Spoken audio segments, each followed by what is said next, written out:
Hello everyone, welcome to our channel. I am Leena Rathi and we are back with another video. In this video we are going to see how a bar magnet acts as an equivalent solenoid. Let us observe the magnetic field lines of a bar magnet and that of a short solenoid. As we can see, both of them are quite similar. So even if I find the magnetic field of a bar magnet or that of a short solenoid, both of them will turn out to be the same. So let's derive the formula of magnetic field due to a bar magnet. Derivation करने से पहले हम electrostatics और magnetism के बीच में analogy सीखते हैं. ये एनालॉजी हमने लास्ट ईयर ट्रांसलेशनल मोशन और रोटेशनल मोशन में भी डिराइव किया था कि जो मास का काम ट्रांसलेशनल मोशन में होता था उसकी जगह वो moment of inertia rotational motion में करता था. जो फोर्स का काम ट्रांसलेशनल मोशन में था वो रोटेशनल मोशन में टॉर्क करता था. सिमिलरली हमारे इलेक्ट्रोस्टैटिक्स और मैग्नेटिज्म में भी ऐसी एनालॉजी सेट हो सकती है.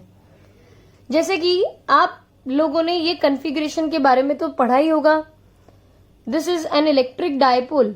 We define it as a pair of equal and opposite charges separated by a very small distance 2a. इसी के जैसा हमारा मैग्नेटिज्म में होता है bar magnet. Two poles are separated by a very small distance 2l. Such configuration is known as bar magnet. इस case में dipole की जो स्ट्रेंथ मेजर करने का काम करता था वो था P वेक्टर, जिसको हम बोलते थे dipole moment. It was defined as product of magnitude of single charge and the distance between the two charges. और ये वेक्टर क्वांटिटी होता था जिसकी डायरेक्शन होती थी P cap and this P cap points from negative to positive charge. It is directed from negative to positive charge. Similarly bar magnet की strength भी हम मेजर कर सकते हैं उसके मैग्नेटिक मोमेंट से.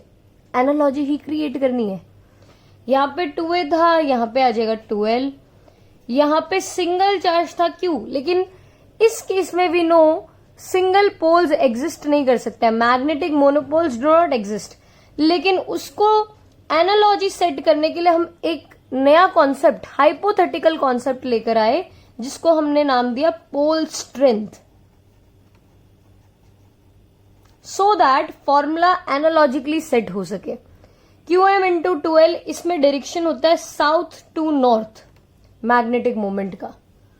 सो P is the strength of, P measures the strength of electric dipole, M measures the strength of bar magnet. अब ये पोल स्ट्रेंथ हाइपोथेटिकल कॉन्सेप्ट है, लेकिन हमने इसकी डिपेंडेंसी भी बता रखी है कि depends on the thickness of the bar magnet.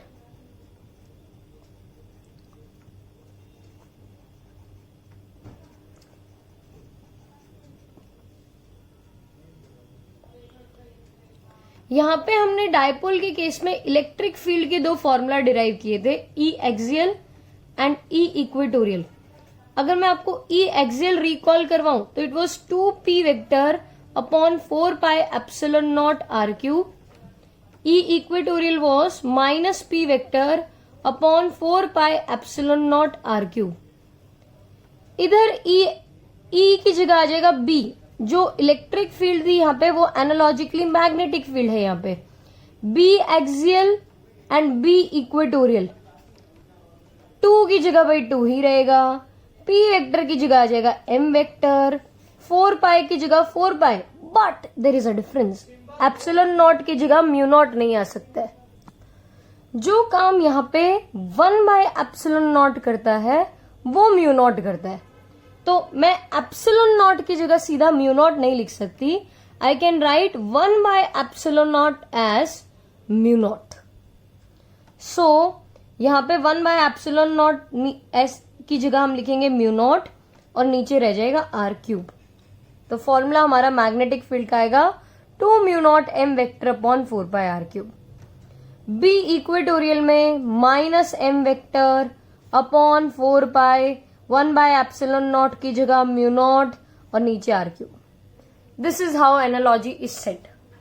आपने ये फॉर्मूला तो पढ़ा ही होगा टॉर्क का। This is P cross E for an electric dipole, और मैग्नेटिक डायपोल्स के लिए it would be M cross B। Potential energy electric dipole की थी -P.E वेक्टर। यहां पे पोटेंशियल एनर्जी मैग्नेटिक डायपोल या बार मैग्नेट की हो जाएगी -M.B vector. So this is the analogy between electrostatics and magnetism.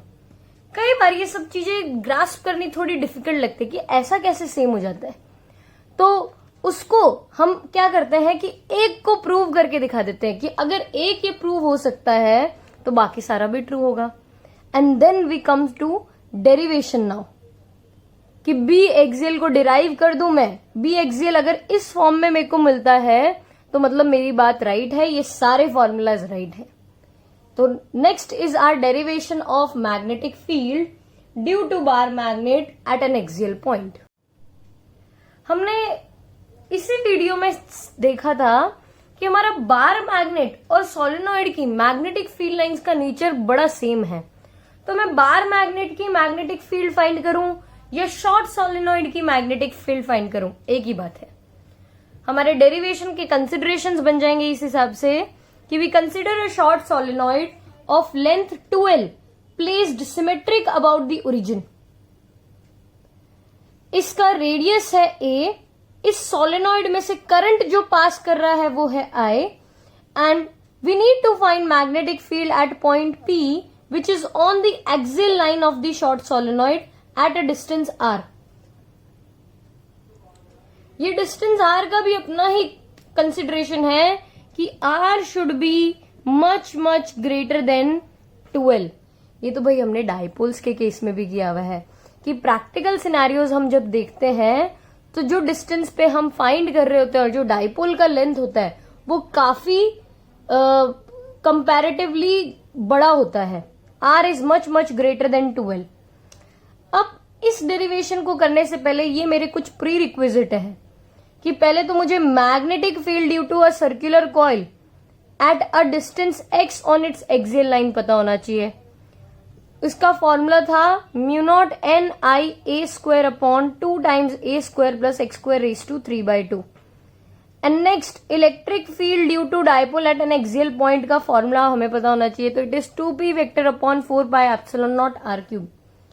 एक चीज जो हमने मिस कर दी है यहाँ पे वो थी नंबर ऑफ टर्न्स। अब ये सोलेनॉइड है तो इसके भी कुछ नंबर ऑफ टर्न्स होंगे। हम सोलेनॉइड्स के केस में नंबर ऑफ टर्न्स की बजाय number of turns per unit length define करते हैं। तो small n is actually equal to n/2l।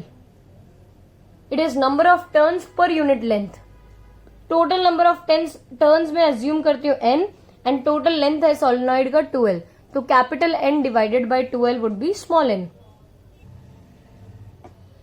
Now अगर हमें मैग्नेटिक फील्ड डिराइव करना हो तो एक साथ पूरे सोलेनॉइड की मैग्नेटिक फील्ड डिराइव करना मुश्किल है क्योंकि we see magnetic field varies with x।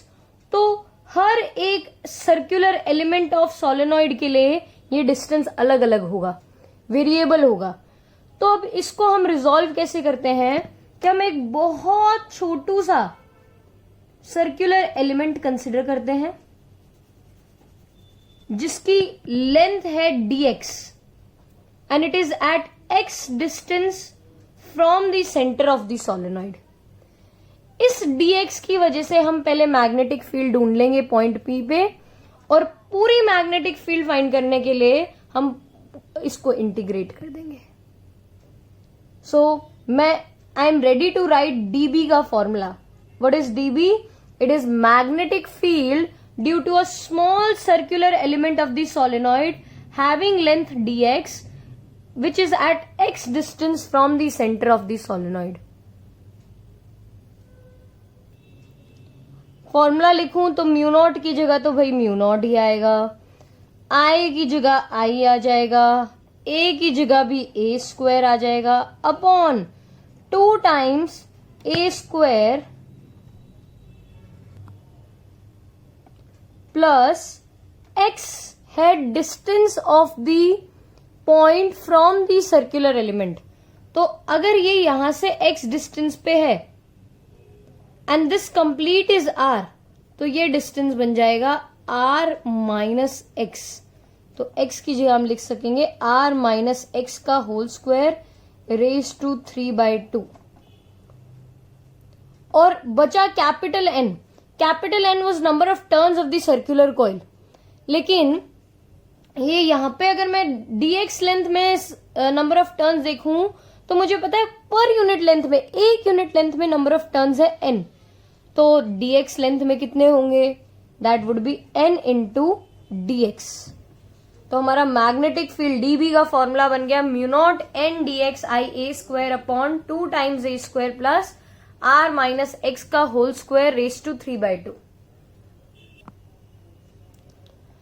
तो इसके बाद मैं आपको बता देती हूँ, फॉर्मूला में हमने बहुत दिखावा सा किया है, क्योंकि we know r is much much greater than 2l। अगर r सोलेनॉइड की पूरी लेंथ से ही बड़ा है तो r x से भी बहुत बड़ा होगा। r माइनस एक्स में ultimately we will be left with r only, mu naught n dx i a square upon 2 times a square plus r square raise to 3/2। यही बचेगा हमारे फॉर्मूला में। एंड शॉर्ट सोलेनॉइड में length of the complete solenoid is comparable to the radius of the solenoid. मतलब ये दोनों almost similar से होते हैं।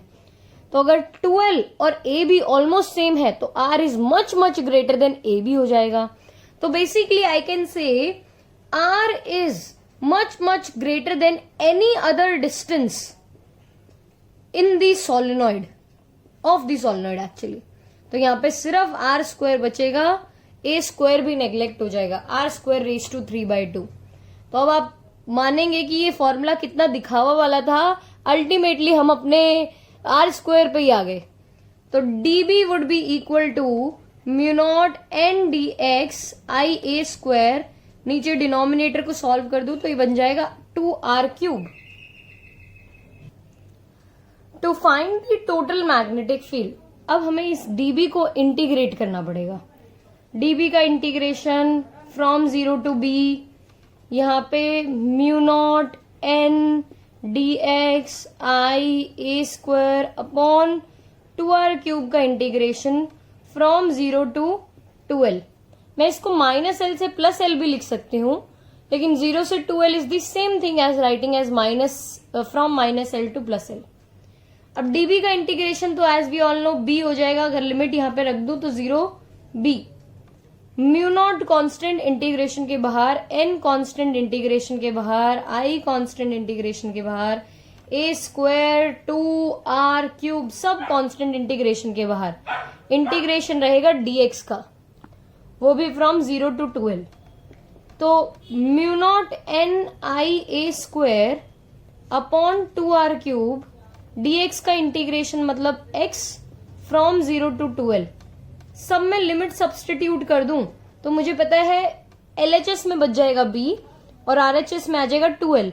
तो b is actually equal to mu naught n i a square into 2l upon 2r cube.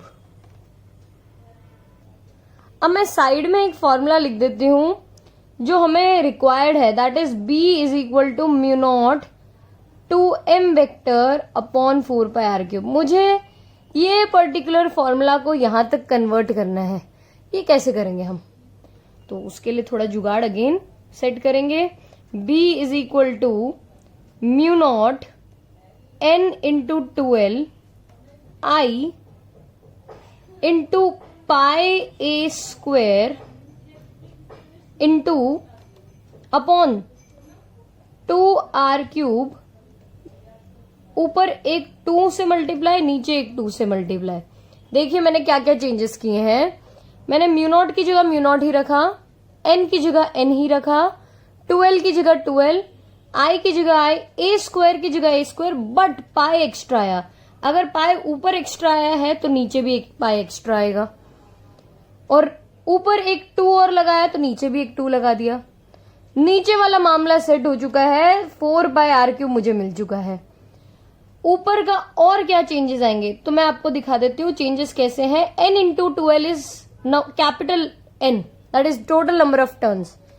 I, pi a square is total area of the coil, and 2 as it is upon आ जाएगा 4 pi r cube.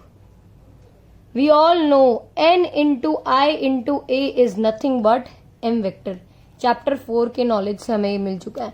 And this is nothing but B axial, which is equal to mu naught 2m vector upon 4 pi r cube. That is our formula. यही formula हमने पहले एनालॉजिकली लिखा था और इसको derive भी कर दिया है. Don't forget to see how a bar magnet behaves in uniform magnetic field and what is Gauss's law in magnetism. अगर आपको हमारा वीडियो पसंद आया तो वीडियो को लाइक कीजिए, चैनल को सब्सक्राइब कीजिए और अपने दोस्तों के साथ शेयर कीजिए. Thanks for watching.